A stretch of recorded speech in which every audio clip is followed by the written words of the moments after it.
जय मल्हार, जय मल्हार, जय मल्हार, बैठ भी जाएंगे तो अच्छा जय मल्हार, जय मल्हार, जय मल्हार। कोण म्हणतो देत नाही, घेतल्याशिवाय राहत नाही, कोण म्हणतो देत नाही, घेतल्याशिवाय राहत नाही। येळकोट येळकोट जय मल्हार, येळकोट येळकोट जय मल्हार। आरक्षण आमच्या हक्काचं, नाही कुणाच्या बापाचं, आरक्षण आमच्या हक्काचं। नाही कुणाच्या बापाचं। जय मल्हार। देखिए, मैं हूँ नई दिल्ली के जंतर मंतर पर, और जंतर मंतर पर तमाम जो है धनगर समाज जो है यहाँ पर एकजुट है। इनकी कुछ मांगे हैं केंद्र सरकार के समक्ष, आइए जानते हैं क्या प्रमुख इनकी मांगे हैं। सर, मैं पहले आपका पूरा परिचय जानना चाहूँगी। मेरा नाम महेंद्र सिंह धनगर है। मैं ऑल इंडिया धनगर समाज महासभा का राष्ट्रीय अध्यक्ष हूँ। और सर, क्या प्रमुख मांगे हैं आपकी, क्यों आए आप जंतर मंतर? देखिए, ऐसा है कि ये धनगर समाज 18 से 20 करोड़ की जनसंख्या में हिंदुस्तान के हर प्रदेश और केंद्र शासित प्रदेश में बसा हुआ है। और इसके जो ये मांगे हैं हमारी, हर स्टेट के हिसाब से संवैधानिक स्टेटस बनता है हर कम्युनिटी का, हर समाज का।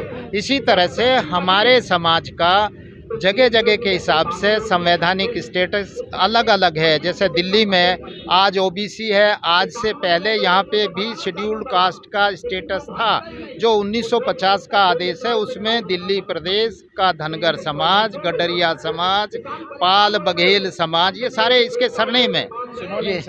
ये सब जो है अनुसूचित जाति में आते थे। इसी तरह से अगर उत्तर प्रदेश में आप चले जाएंगे, उत्तर प्रदेश में 2 स्टेटस में आ गया। जो धनगर नाम से हमारा सरनेम है वो अनुसूचित जाति में आ गया, और मेन कम्युनिटी हमारी गडरिया कहलाती है, वहाँ पे वो आ गई हमारी पिछड़ी जाति में। इसी तरह से इसका एक हिस्सा बन गया उत्तराखंड, सेम स्टेटस उसका आ गया। बिहार, बंगाल, उड़ीसा में धनगर है, वो धनगर अनुसूचित जनजाति में आता है, लेकिन माना जाता है वो घुमंतु अर्ध घुमंतु में। कहीं कहीं पे घुमंतु अर्ध घुमंतु का जो स्टेटस है वो दिया जाता है ओबीसी को, तो उनको ओबीसी मानते हुए घुमंतु और अर्ध घुमंतु का स्टेटस दिया। इसी तरह से साउथ में आंध्रा से, उड़ीसा से पीछे जाएंगे, आंध्रा है, तमिलनाडु है, केरला है, कर्नाटका है, महाराष्ट्र प्रदेश है, और इसी से लगा हुआ मध्य प्रदेश है। मध्य प्रदेश के साइड में गुजरात है, राजस्थान है। यहाँ पे हमारा समाज धनगर के नाम से घुमंतु अर्ध घुमंतु में आता है। और अगर इधर को आए हम ये हरियाणा, पंजाब, यहाँ पे हमारा समाज गडरिया नाम से अनुसूचित जाति में आता है। आप आए कहाँ से इस समय? देखिए, हम ऑल ओवर इंडिया से आए हुए लोग हैं, यहाँ पे सब प्रतिनिधि। अब हमारा ये जो है सिंबॉलिक एक प्रोग्राम है, इतना बड़े 28-30 प्रदेश के लोग हैं। अब आप चाहते क्या हैं? हम ये चाहते हैं कि हमें घुमंतु और घुमंतु दिया, एक कहने के लिए लिख दिया, कुछ नहीं दिया, उसमें कोई सुविधा हमें नहीं। और हमारा जो कैरेक्टर, अभी तो कह रहे हैं कि हमें एक तरफ एससी में डाल रखा है, ऐसे वही तो मैं कहने जा रहा हूँ तो ना। आपको सुविधा तो मिल रही होगी ना? बिल्कुल नहीं मिल रही, वहीं आ रहा हूँ ना मैं। जहाँ एससी में डाला है, एससी की सुविधा नहीं है। जहाँ ये नोमैडिक में डाला हुआ है, नोमैडिक की सुविधा नहीं है। जहाँ कहीं और उसमें ओबीसी में डाला हुआ है, प्रॉपर सुविधा नहीं है। यानी कि खाना पूर्ति की गई है, सिर्फ खाना पूर्ति की गई है। और उस खाना पूर्ति के लिए अब हमारा ये कहना है कि सरकार अच्छी तरह से रिव्यू करे हमें। हमारा स्टेटस ओबीसी आर्टिकल 340 के अंतर्गत आता है, एससी का 341 के अंतर्गत आता है। जब हम शेड्यूल्ड ट्राइब में आते हैं 342 के अंतर्गत आता है। और ये सारा चीज़ें हमें कहने के लिए दी हुई है। हम सरकार से कहते हैं एक्चुअल में इसको रिगोरसली इसको दोबारा से रिव्यू किया जाए। और रिव्यू करने की कमेटी 3 मेन चीज़ हैं। समाज कल्याण मंत्रालय, विधि न्याय मंत्रालय इसका पार्ट होता है जाति के स्टेटस देने का। ऐसे ही गृह मंत्रालय का रजिस्ट्रार जनरल ऑफ इंडिया होता है। समाज कल्याण मंत्रालय होता है, जो बाद में कस्टोडियन होता है, जो सेटल हो जाता है सरकार से, उसकी कस्टडी करता है समाज कल्याण मंत्रालय, चाहे वो सेंटर का हो या प्रदेश का हो। अभी आप लोगों को कितनी दिक्कत आ रही है? सारी दिक्कत आ रही है, कहने के लिए हम सब कुछ हैं लेकिन मिलने के लिए कुछ भी नहीं है। और कभी प्रमाण पत्र जारी नहीं किए जा रहे हैं। हमारी समस्या ये है, हम नोटिफाइड हैं, हम जाते हैं मांगने के लिए, हमारा एससी का सर्टिफिकेट यूपी में, हमें पकड़ा देते हैं ओबीसी का सर्टिफिकेट। हम जाते हैं ओबीसी किसी स्टेट में जहां ओबीसी है वहां हम जनरल का सर्टिफिकेट पकड़ा देते हैं। जो हमारा राइट बनता है वो राइट ही नहीं मिल पा रहा। जो 1950 से हम नोटिफाइड हैं, राष्ट्रपति जी के शासन आदेश अनुसार, समाज कल्याण के अनुसार, SC/ST कमीशन के अनुसार, वो हमें राइट ही नहीं मिल रहा। जब तक हमारे पे प्रमाण पत्र नहीं होगा हमें उसकी सुविधा मिल ही नहीं पाएंगी। समस्या यही है। यूपी में आप जाके देखिए, आप धनगर के सर्टिफिकेट के लिए अप्लाई कीजिए, नहीं देंगे। महाराष्ट्र में आप अप्लाई कीजिए, वो नहीं देते हैं।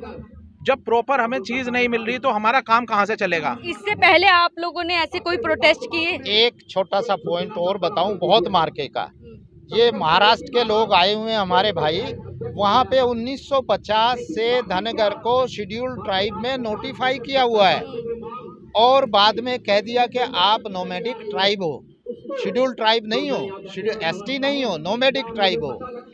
मिल ना शेड्यूल ट्राइब रहा ना नोमैडिक ट्राइब रहा। कैरेक्टर हमारा जो नोमैडिक ट्राइब शेड्यूल ट्राइब का होना चाहिए, पूरे देश में हमारे समाज का कैरेक्टर शेड्यूल ट्राइब का है। इसीलिए हमने मांग किया है कि सरकार अच्छी तरह से रिव्यू करे और तय करे कि हमें SC दो या ST दो। आपने इससे पहले कभी धरने किए? बहुत किए। तो उस पे संज्ञान नहीं लिया? संज्ञान कुछ नहीं लिया जाता। तो आज लग रहा है कि आज ले लेगी सरकार संज्ञान, लग रहा है आपको? हमें लग नहीं रहा। मर्जी है, हमारी मर्जी थोड़ी ना। हमारा काम तो एफर्ट्स करना है, हमारा काम है प्रयास करना, हम करते रहेंगे। अगर आज भी आपकी मांगों को संज्ञान नहीं लिया जाता तो आगे आप लोग क्या करेंगे? बहुत अच्छा सवाल किया आपने, इसीलिए मैंने शुरू में बताया था ये हमारा सिंबॉलिक धरना है और असली धरना पूरे 18 करोड़ का जब रिप्रेजेंटेशन रामलीला ग्राउंड पे आएगा हम वहाँ जाएंगे। हमने ये आपने रिप्रेजेंटेशन में बोला है, अगर हमारी बात नहीं सुनी जाएगी, सरकार हमारे डेलीगेशन को बुला के हमसे ढंग से बात नहीं करेगी तो हम वहाँ बैठेंगे और तब तक बैठेंगे जब तक हमारी समस्या हल नहीं होगी। धनगरिया समाज की कितनी संख्या होगी? 18 से 20 करोड़, ये मैं नहीं कह रहा हूँ, भारत सरकार का इदाते कमीशन जो नोमैडिक ट्राइब के लिए इन्होंने एक कमीशन बनाया था, उन्होंने अपने रिव्यू में ये बोला है कि हमने परिस्थिति देखी, बहुत ही इनकी गई बीती स्थिति है, ये शेड्यूल ट्राइब के लायक लोग हैं, इनको उसमें जाना चाहिए, या अगर नोमैडिक ट्राइब रखना है तो शेड्यूल ट्राइब के एट पार इन्हें फैसिलिटी दी जाए। और संख्या बताई, जब इन्होंने कहा हमारा काम जनसंख्या था नहीं, जब हम घूमे हमने देखा तो 18 से 20 करोड़ की पॉपुलेशन इस समाज की ऑल ओवर इंडिया है, हर प्रदेश में, हर केंद्र शासित प्रदेश में। दिल्ली में आपके कम से कम 50 लाख से कम ये आबादी नहीं होगी हमारी। तो अब आप प्रधानमंत्री जी से क्या चाहते हैं? प्रधानमंत्री जी से हम यही चाहते हैं, हमारी बात सुनो, एक कमेटी बनाओ, उसमें हमारे समाज के डेलीगेशन को बुलाओ और उससे मिल बैठ के चर्चा करो। हम बात करना चाहते हैं, हम विचार विमर्श करना चाहते हैं, हमारी समस्या को सुलझा दो। अगर नहीं सुलझा पाओगे तो हमें वही करना जो अभी बताया। महाराष्ट्र से आए, क्या चाहते हैं प्रधानमंत्री जी से, क्या कहना चाहेंगे? अपना नाम बता दीजिए। मेरा नाम रामचंद्र अडते है। हम महाराष्ट्र से विविध क्षेत्रों में से, विविध जिलों में से, 36 जिलों में से कुछ लोग यहाँ आए हैं और दिल्ली का, यूपी से, पूरे हिंदुस्तान से, उत्तर प्रदेश से, बिहार से, हरियाणा से, सभी धनगर भाई, हाँ सभी प्रदेश से हमारी जो मांग है संवैधानिक हक अधिकार, एक देश एक विधान कहा गया तुम्हारा संविधान, हम संविधान के अनुसार शेड्यूल ट्राइब में अगर है तो हमारे को अभी तक शेड्यूल ट्राइब का सर्टिफिकेट धनगरों को क्यों दिया नहीं, उसके वंचित रखा। इसीलिए हमने ये कार्यक्रम का प्रयोजन किया है और ये कार्यक्रम के वजह से हम सरकार को अल्टीमेटम दे रहे हैं, क्या तुम जल्दी से जल्दी राज्यों में या संघ राज्यों में धनगरों का जो अभी वंचित रहे वाले हैं उनका तत्काल तुरंत प्रमाण पत्र दीजिए, अन्यथा हम अगले टाइम पे अनिश्चितकालीन धरना होगा। हाँ, 10 करोड़ कितनी संख्या बताया? 18 से 20 करोड़। 18 से 20 करोड़ आप लोगों की संख्या है। आगामी आने वाले चुनावों में क्या आप लोग चुनाव का बहिष्कार करेंगे 2024 में? हमें राजनीति नहीं करनी, हमें सिर्फ समाज नीति करनी है। अगर समाज के हमारी पावर के साथ सरकार हमारी बात नहीं मानेगी तो हम सरकार को तब बताएंगे कि हमें क्या करना है, हमें तुम्हारी सरकार को ऊपर ले जाना है या क्या करना है। ये हम अभी कुछ बताने वाले नहीं। अभी हम विचार विमर्श, भाईचारा, बातचीत के लिए आए हुए हैं। आगे भी बातचीत का न्योता दिया हमने अपने लेटर में। हमें बुलाइए, हर प्रदेश के प्रतिनिधि आएंगे, हमसे बात कर लीजिए ना। देखिए, स्वर्गीय अटल बिहारी जी ने ये कहा था, इनकी बात सुनी जाएगी, इनकी बात सुन लेंगे। आज के माननीय प्रधानमंत्री जी ने महाराष्ट्र में जाके ये कहा था, अरे इनकी बात तो सुन लेते, कम से कम इनको सुन तो लेते। सुनते हैं, वोट ले लेते हैं, इसके अलावा कुछ नहीं होता। अब हम क्या करेंगे ये तो समय बताएगा। एक बात मैं और बताना चाहता हूँ, 1950 के शासनादेश में और गजट में महाराष्ट्र के, ये भाई साहब हैं, देखो ये कार्यकर्ता है वहाँ के, इनके पास सबूत है कि ये शेड्यूल ट्राइब डिक्लेरेशन है इनका, लेकिन कुछ नहीं है। जो मूलभूत सुविधा होती है वो नहीं मिल रही आपको? नहीं, मूलभूत ये कह दिया कि तो नहीं मिलेगी ना, जब मिलेगा ही नहीं सर्टिफिकेट तो कहाँ से मिलेगी आपको? हाँ जी, हाँ जी। और वो सबूत सब सरकार के पास में है, ऑलरेडी सरकार को मालूम है ये शेड्यूल ट्राइब में है।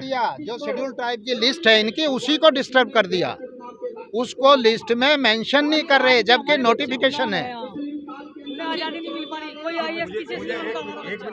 सर, कहीं ना कहीं आपके जो बच्चे हैं, आपका परिवार है, उसमें जो युवा है उनको सरकारी नौकरी जो सुविधाएं होती हैं उनको भी कहीं ना कहीं प्रॉब्लम्स हो रही होंगी। सच्चाई है, मेरा 1820 करोड़ का परिवार के जो युवा हैं वो उनका भविष्य बिल्कुल अधर में है, अंधकार में हो गया, अंधकार में है, क्योंकि उनको ना तो संवैधानिक लाभ मिल रहा है, ना वो एक सर्टिफिकेशन मिल रहा है जिससे कहीं जाके वो लाभ ले सके, नौकरी में ले सकें, शिक्षा में ले सकें। राजनीति में तो हमें ये लोग लाते ही नहीं। 20 करोड़ की आबादी में हमारा 1 से 2 मेंबर पार्लियामेंट चुन के भेजते हैं ये लोग, और वो भी उन लोगों को बनाते हैं जो इनकी मर्जी की बात करें। इसलिए समाज हमारा आक्रोशित है और ये समाज रामलीला ग्राउंड पे बहुत जल्दी इकट्ठा होने वाला है, तय करेगा कि हमें क्या करना है। संगठित होकर राजनीति को हमें रास्ता, अब राजनीति हमें कुछ नहीं दिखाएगी, हम राजनीति को रास्ता दिखाएंगे। हम बताएंगे कि आगे सरकार कैसे बनेगी। सर, यानी कि आपके समाज का कोई भी राजनीति में नहीं है, लोकसभा या राज्यसभा? हमारे समाज के राजनीति में है, लेकिन जीरो चाटुकारिता जो करते होंगे। अब ये शब्द मैं इस्तेमाल नहीं करूंगा क्योंकि वो मेरा समाज है, उसका सम्मान करता हूं, पर उनको ग्रैब कर लेते हैं ये लोग उसको आगे लाते हैं जो इनके इशारे पे काम करे। अब मुझे ये कठपुतली बन जाए। जितना समाज मेरा है 18 से 20 करोड़ का, उतना समाज जात बिरादरी में ज़्यादा विश्वास नहीं रखता, लेकिन फिर भी हमारी हिंदू संस्कृति के हिसाब से ब्राह्मण, वैश्य, क्षत्रिय कुल मिला के 18 से 20 करोड़ नहीं है, उतनी आबादी मेरी है। उनको 10% अलग से दे दिया, निकाल के 10% का आरक्षण उनको दे दिया। और जो सक्षम है, हर क्षेत्र में सक्षम है, रेल, हवाई जहाज, ठेके, सब कुछ, यानी आर्थिक में भी, राजनीति में भी और समाज नीति में भी। हम तो चाहते हैं कि भैया हमारा हाथ पकड़ के कम से कम हमें जीवन यापन के लायक तो बना दो, हमारे बच्चे अपना गुजर बसर तो सुख शांति के साथ कर सके, हम ये चाहते हैं। मैं किरण सिंह पाल, रिटायर्ड सिविल इंजीनियर हूँ, जिला मुजफ्फरनगर, उत्तर प्रदेश का रहने वाला हूँ। अभी उत्तर प्रदेश में जो चुनाव हुए हैं उससे पहले हमारे समाज के लोगों को माननीय मुख्यमंत्री आदित्यनाथ जी ने ये आश्वासन दिया था कि धनगर समाज को अनुसूचित जाति के सर्टिफिकेट जारी किए जाएंगे, और उन्होंने इलेक्शन से पहले आदेश लिखित में जारी किया कलेक्टर्स को, कलेक्टर ने तहसीलदारों को आदेश जारी किया। इसके बावजूद भी सर्टिफिकेट मिले नहीं है। सिर्फ पब्लिक को खुश करके वोट ले लिया है और इलेक्शन के बाद अभी एक भी सर्टिफिकेट उत्तर प्रदेश में हमारे समाज को अनुसूचित जाति का नहीं मिल रहा है। तो ये कितना बड़ा धोखा है। लॉलीपॉप पकड़ा दिया गया है। बस मैं ये शब्द तो इस्तेमाल नहीं करूंगा कि ये हमें बड़ा धोखा दिया गया है समाज को, और इससे हमारा समाज पूरा नाराज है। हमारा अधिकार 1950 से हमें दिया नहीं जा रहा है, तो हमारा अधिकार इतना छोटा समाज है, इतने संख्या कम है, उनको संख्या क्या फायदा है? संख्या उनको तो कम कोई नहीं है, नुकसान भी संख्या कम नहीं है। हमारे वोटों का तो नुकसान है ही नहीं। मेरी बात सुनो, पूरे हिंदुस्तान में 18 से 20 करोड़ हैं, उत्तर प्रदेश में कम से कम 2 करोड़ हैं। पूरे भारत में समाज है, सिर्फ एक प्रदेश में नहीं, और सरकार इस तरफ ध्यान दे रही नहीं। अगर हमारा अधिकार हमें नहीं मिला तो ये सरकार के लिए अच्छा नहीं होगा। हम अब संगठित हो चुके हैं। 2024 में हमारी ताकत हम सरकार को बताएंगे, जो अन्याय 1950 से हो रहा है हमारे साथ। अब हम संगठित हो गए हैं, पढ़े लिखे लोग हो गए। मुझे इतना ही कहना है। अपना नाम? मेरा नाम श्रीकांत गुरुजी है और मैं पाल बघेल धनगर समाज से आता हूँ। जिस तरीके से आप लोगों के सर्टिफिकेट्स में जो प्रॉब्लम्स आ रही हैं, आप लोगों को कहीं तो एसटी में डाल रखा है, कहीं तो ओबीसी में कहीं डाल रखा है, लेकिन आपको सर्टिफिकेट उपलब्ध नहीं कराए जाते हैं। क्या ऐसा हुआ था कि जब बहन जी की सरकार उत्तर प्रदेश में थी, मैं उत्तर प्रदेश की बात करूँगा, तो हमारा जो ट्रांजिशन हुआ वो इंग्लिश से हिंदी में हुआ। जो करने वाला था उसने धनगर को धांगड़ कर दिया, और जभी से पूरे उत्तर प्रदेश में धनगर के सर्टिफिकेट कन्फ्यूजनल हो गए हैं। और इसी धनगर समाज से हमारे आगरा के सांसद और केंद्र के राज्य मंत्री जो हमारे एसपी सिंह बघेल हैं, जो भी चुनाव लड़े थे अखिलेश यादव के सामने, वो हमारे धनगर समाज से ही आते हैं। तो उन लोगों ने आप लोगों की आवाज़ क्यों नहीं उठा रहे? एक्चुअली क्या होता है, कुछ लोग सिर्फ अपनी ही आवाज़ उठाते हैं, पूरे समाज की आवाज़ उठाने से वो बड़े पीड़ित होते हैं। लेकिन वो कहीं तो जब सत्ता में जब जाते हैं, चुनाव लड़ते, तो कहते हैं ना, मैं अपनी समाज की आवाज़ लड़ूंगा, अपने समाज को हक दिलाऊंगा। कोई भी व्यक्ति हो, वो अपने समाज के दम पर ही राजनीति में जाता है। तो पाल बघेल धनगर समाज के दम पर ही एसपी सिंह बघेल केंद्र में सांसद और राज्य मंत्री बनाए गए हैं, कानून राज्य मंत्री हैं, और समाज की आवाज़ बुलंद करने का भी कार्य करते हैं। धनगर मुद्दा उन्होंने काफ़ी मंच से उठाया है, लेकिन केंद्र सरकार ने उसे ठंडे बस्ते में डाल रखा है। तो क्या लग रहा है आपके लोगों की जो सुनवाई है वो मोदी जी सुनेंगे? मोदी जी सुनेंगे, क्यों नहीं सुनेंगे? अब कौन सुनेगा? देश प्रदेश की जो भी हम समाज के लोग हैं, भाजपा के समर्थन में कार्य करते हैं, लेकिन अगर भाजपा और उनके जो प्रधानमंत्री और मुख्यमंत्री हमारी बातें नहीं सुनेंगे, समाज नाराज हो जाएगा। यही समाज सत्ता में पहुंचाने का कार्य करता है, ये समाज सत्ता से गिराने का कार्य भी करेगा।